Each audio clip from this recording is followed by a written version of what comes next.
Alright, Elliot, whenever you're ready. For some reason my watch was an hour off earlier. Right, cool. So, this game basically starts with a bunch of mystery rolls. If you've ever played a game where you have a bunch of rolls that people have to play, or basically your win conditions, and it's a mystery, you don't know who's who. That's this game. So I'm going to start, let's see, where are they?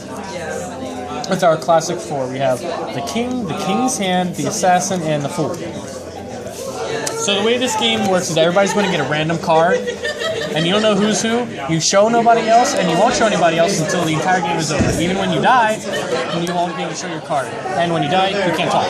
So the roles are the king, all you have to do is stay alive. You don't gotta do shit, you just gotta stay there. Of course, you can be a jerk and attack people if you want, but your only win condition is stay alive. That's it. The king's hand has a much harder role. You have to make sure the king stays alive, and you also have to stay alive yourself. But if you're the king's hand, you don't know who the king is, so you have to try and figure that out, playing a guessing game and like talking to people, figuring that out, right? Then we have the fool. The fool wants the king dead. The fool does not have to kill the king just needs to be dead for the fool to win. Then you have the assassin. The assassin just needs to kill someone. It can be anybody here. So we have scenarios where nobody knows who's who, but everybody is certain that this is the king. The assassin kills the king is dead. And the king's, as soon as someone dies, everybody votes for wanting the game to end. And then the fool's like, yeah, I think the king's dead. My win condition's met. I vote to end the game. Assassin's like, I killed someone out to end the game. The king's hand's like, I'm still alive. I can't win.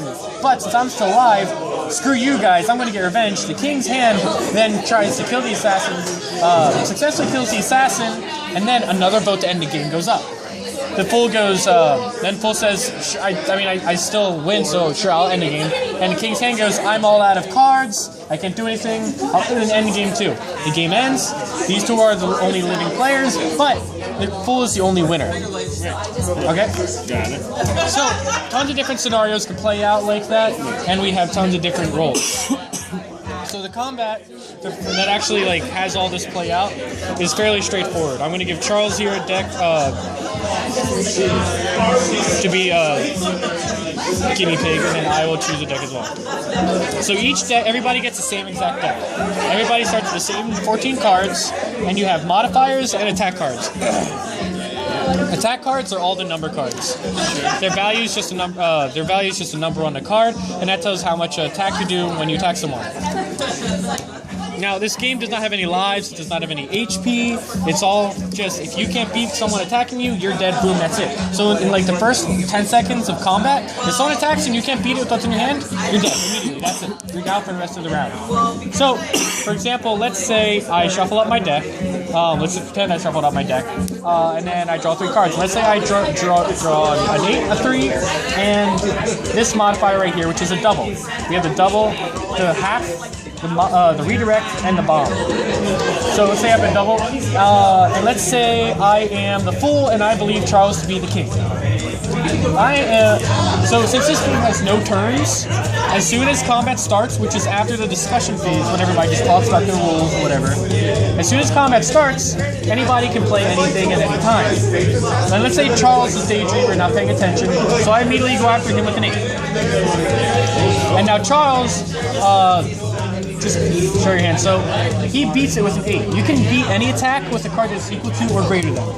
So I attack him with the 8. He beats it.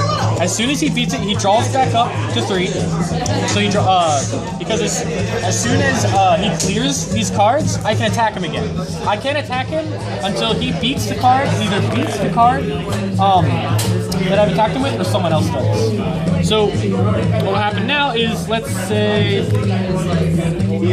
let's do a modifier example actually. So let's say I attack Charles with the 3. Now Charles in slow motion, play a card that's better than 3, but slower motion. So I see that he's about to play that card, right? So before that, on top, I played a modifier.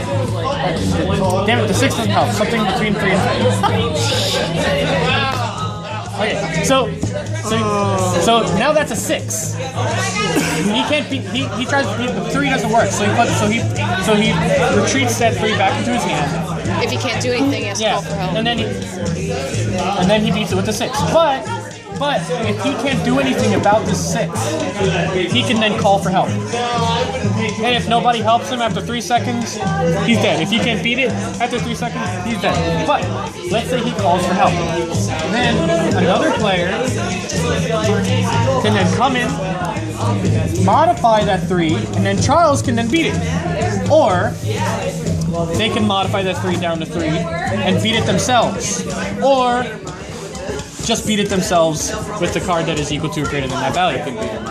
So in other words, what's going on is every player is making an attack at another player. As soon as an attack is made, any other player is available to that attack regardless of if it's attacking them. So,